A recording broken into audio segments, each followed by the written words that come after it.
Hi എല്ലാവർക്കും നമസ്കാരം. അപ്പോൾ ഞാൻ ഇന്നൊരു വിഷയം പറയാൻ വേണ്ടി വന്നതാണ്. ഇത് ഇത് എൻ്റെ ഫ്രണ്ട് പ്രജിഷയുടെ ഇടങ്ങൾ ചുരുങ്ങുമ്പോൾ ചുരുത്തും വെളിപാടുകൾ എന്ന കവിതാ സമാഹാരമാണ്. പ്രജിഷ ജയരാജ് എഴുതിയ കവിതാ സമാഹാരമാണ്. ഇതെൻ്റെ ഫ്രണ്ടാണ് പ്രജിഷ. ഇതാണ് ഇത് ഞാൻ വ്യക്തമായിട്ട് കാണിച്ചു തരാം. എന്ത് ഭംഗിയായിട്ടാണ് എഴുതിയിരിക്കുന്നത്. ഓരോ വരികൾക്കും അതിൻ്റെതായ അർത്ഥങ്ങളാണ്.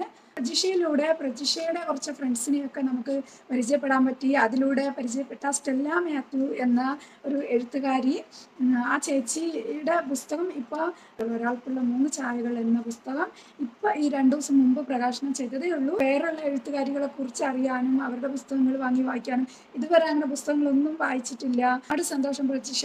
എല്ലാവരും ഇത് വാങ്ങി വായിക്കട്ടെ. ഇനിയും നല്ല കഥകൾ എഴുതാൻ കഴിയട്ടെ. അപ്പോൾ ഒത്തിരി സന്തോഷം. ഓക്കെ, അത്രയേ ഉള്ളൂ. Okay, thank you.